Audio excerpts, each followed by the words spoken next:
Good to see you again, my friend. It's been a while. Wait, now I don't see you anymore. Where are you? Okay, Marcus, it's been a while. Thank you so much for being on the call. Yeah, Marcus, I thought who could explain better about Healy, Time Waver, its past, its partners like Nuno Nina and Christian Halper than you can. So I'm very happy and pleased to welcome you on that call and finally see you again, my friend. How are you doing? Thank you. I'm doing fine. Great. Yeah, nice to see you again, Max. And I was listening very carefully to your talk, and what I recognized is that you're again having a broken heart right now. You know me better than most of the people. I'm all the time fighting with my broken heart, but I love the struggle because we grow from it. But anyway, you said you have a frequency for it, so it should be fine. Yeah, great. Exactly. No, I thank you for all of you for this nice presentation. I enjoyed it a lot, and I liked the way how you presented Healy in a very fresh way. And yeah, you mentioned that the product itself, it's very much connected to my own way, how I got to this product, to my own story,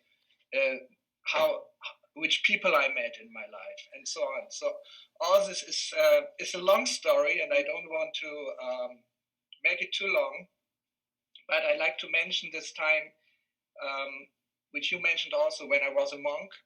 It was approximately 12 years.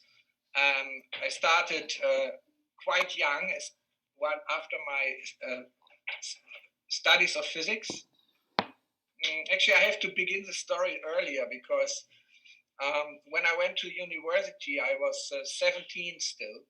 And that time I was in a phase which is still with me, this very intense urgency to look deeper into what life is. Like, remember when you all started your life, I mean, you're almost in this age still, but you remember when you started your life, after puberty or something, you're not like any adult who thinks, okay, how will I earn my money for livelihood? How will I pay in for my pension? This is not the thoughts which you have. You want to conquer the world. You want to conquer the world in one way or the other. But my way of conquering the world was that time to really find out what it is all about. Who am I? What is my relationship to the universe? I was sitting with my friends and always the conversation back to this question, and I started actually with this realization that I am pure consciousness. Everything else is just the content of my consciousness. This computer in front of me, which you cannot see because it is in front of me, is in the first place just within my consciousness. So, and you cannot see the computer because the computer looks at me. So in the same way, we cannot see the consciousness because the consciousness looks at the world. So the consciousness is basically the basis of all. It's my first reality. So I had this realization. I could only think of myself in terms of consciousness. So and that time I just I just knew that if I'm consciousness, then what is life about? Is it about creating a big impact into the material world? No, it's not. It's about the development of consciousness. Because this is what I'm taking out of this life. I'm not taking anything material. I'm taking only whatever has happened to my consciousness, the way how my consciousness developed, the quality. So this was an approach which I didn't get from my parents. I didn't get it from school. I didn't get it from my chess club. It just was there. It was a realization how I started into this life, and this is still with me.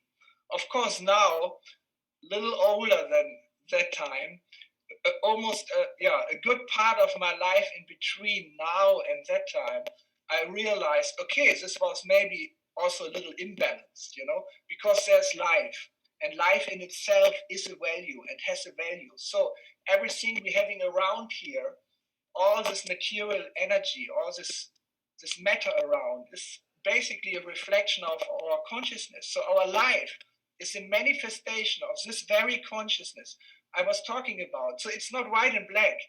It's not black and white. So the life I am living is extremely important. It's extremely important because it's in the now. It's in the present moment, which is probably the most close we can come to eternity. It's the present moment. So you see, but my decision to become a monk, it was not when I was 15, 16, but I finished school and I quickly went to the army. This was a very quick visit because the army and me didn't really fit, but it was an experience. So they kicked me out in honor after 4 weeks. So I could start to study, and I started physics because why did I decide to start physics when I thought it's all about consciousness? Because that time already, when I was 16, I started to look into quantum physics. My teacher gave me university textbooks on quantum physics because school was quite boring. So I had the chance to, and I had a great teacher of physics in school, absolutely great man. So he helped me that time already to get an understanding of quantum physics. So before I was 17, I realized physics, it's all about consciousness. It's nothing else. In quantum physics, consciousness is so intrinsic, built into the system, that without consciousness, there is no matter. So again, looking into quantum physics, I realized that my feeling that consciousness is the basis is recognized by modern science.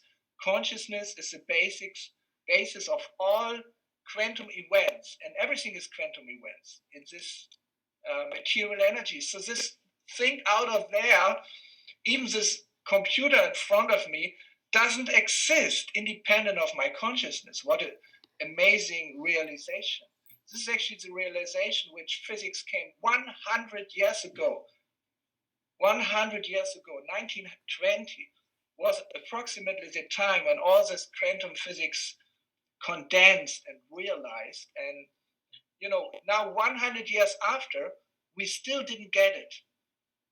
We still didn't get it. Universities didn't get it. The professors at universities are still talking about quantum physics if it would just be another physics like Newton's and so on.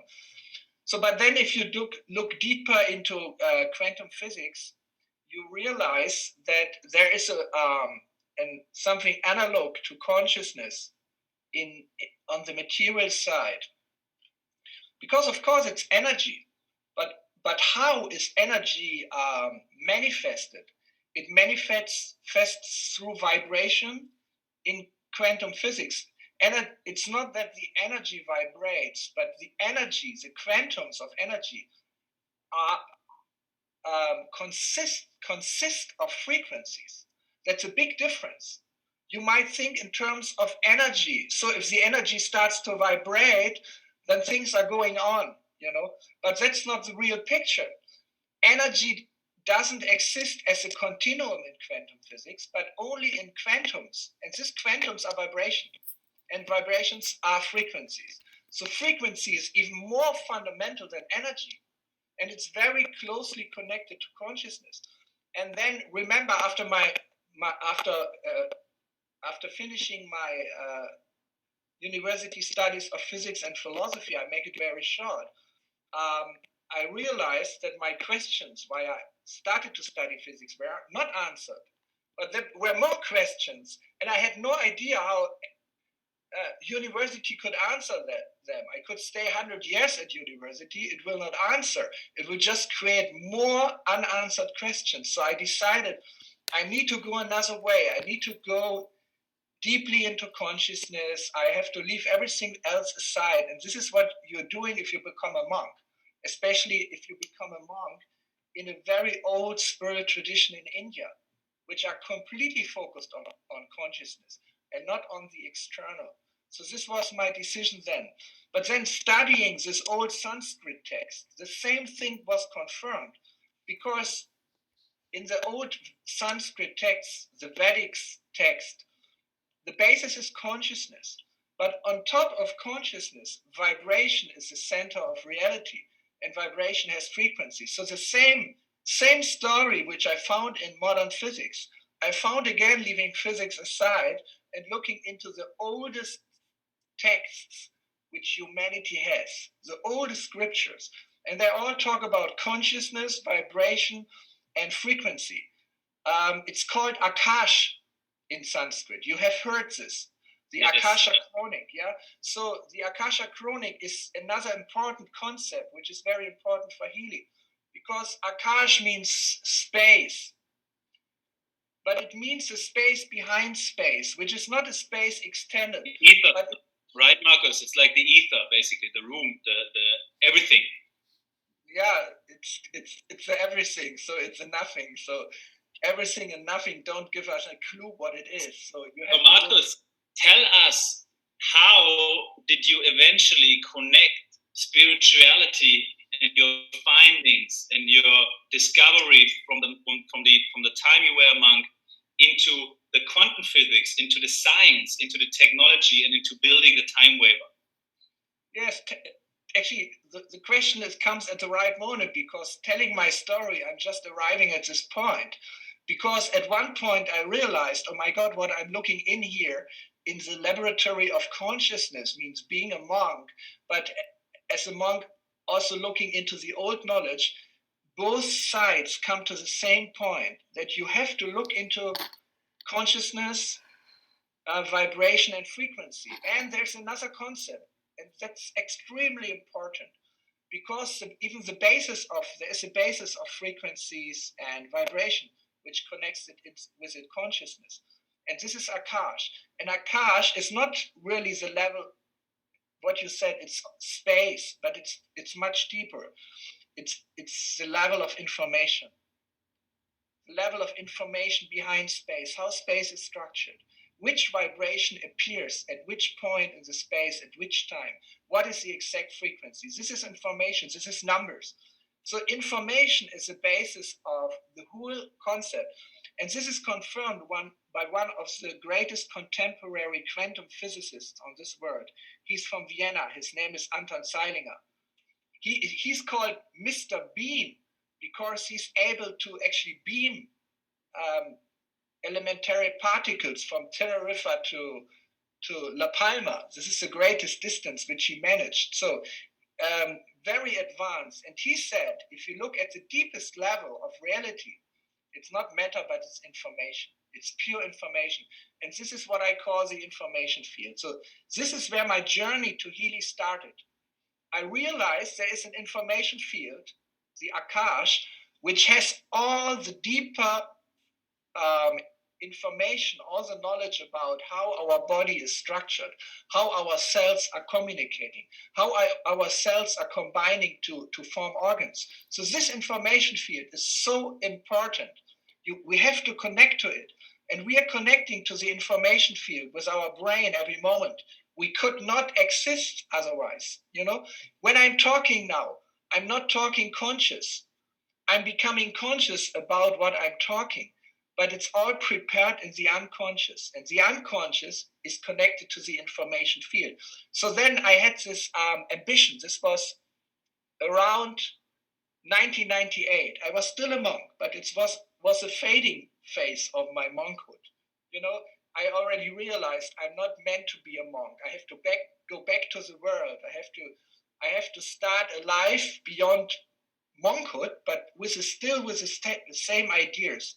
So that time I met Burkhard Hein, a physicist who had actually a mathematical model of the information field. And from him, one of the greatest scientists of his time, a disciple of Werner Heisenberg, the father of quantum physics, physics from him, I learned how to, the basics of how to create a quantum sensor to connect the information field. So then in the year 2000, I stopped being a monk. It was exactly the time, actually it was 2001. 2001, my being a monk stopped. This is another story I don't tell today. But it was also the year when Burkhard Heim died. He was already very old when I met him in 1998, but he passed away. So, and I had to promise him the knowledge which I got from him, I will only use for the benefit of the people. So it was 2001, in January 2001, when I decided to start to develop a technology based on everything I have learned. And the first thing which I managed to build out technologically was a quantum sensor to read the information field, to get the information from the very, very deep level of the unconscious, from the unmanifest, what is behind our body, what is behind our health. And this was the most important thing. It took me another 5 years to build a real prototype which could work, and another year to bring it to the market. And this was the time waver device. The time waver device connects to the information field. That time, we didn't create frequencies out of it. This came later. But we used it to read the information field, to get a deeper understanding of what is going on, to look into the causes of a disturbance or of a disease, what is behind in the information field. But then you have the slide here. When I met Nunu Nina, it was 2009 or 2010. Another 2-3 years after we launched Time Waver, I came to his clinic.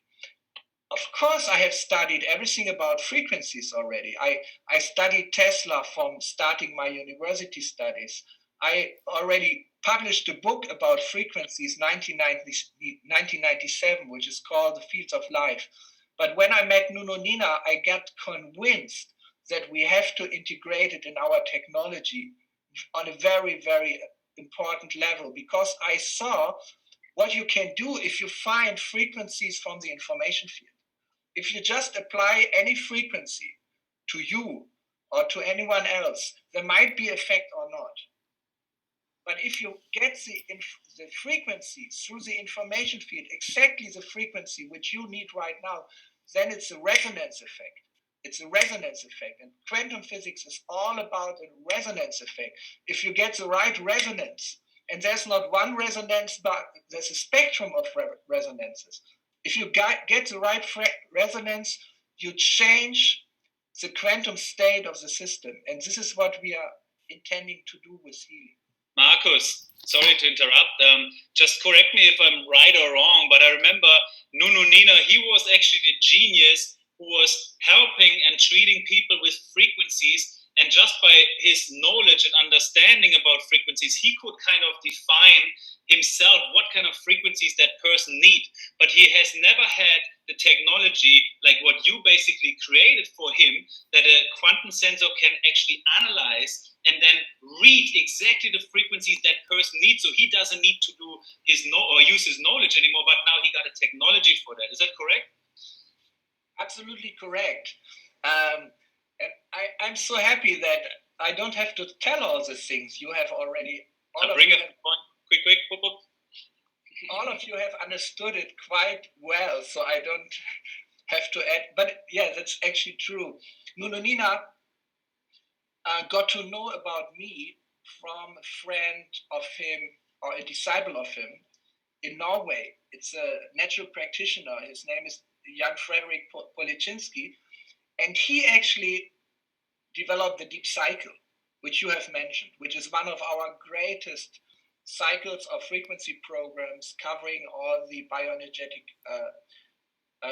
field situations. So he has already worked with the device which I developed, the Time Waver, and he told Nuno Nina, he told him that in Germany there are people, they can find frequencies from the information field. So when Nuno heard this, he immediately contacted me and said, if you really have such a device, I said, yes. He said, I trust you. I immediately sensed that we are brothers.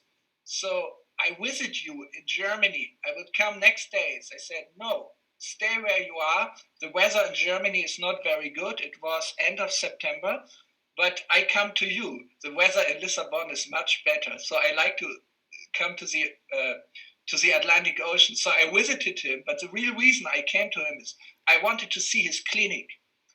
Because everyone can talk a lot, but I can tell you anything, but you have to check yourself, Healy, if it's really true what I'm talking. And you have done. So in the same way, I wanted to see his clinic. I wanted to talk to his patients. I wanted to talk to the doctors who are working in his clinic. So I spent almost a week in Lisbon, partly on the beach, main part in the clinic. And I talked to many patients, and I've seen how he works, and that he urgently needed our device so to be more effective, because he himself, as you said, he could find the frequencies. He just had the feeling for it. He had just had the intuition. His brain could read the information field like our brain can, but he was more conscious about it. So in this week, we worked actually very hard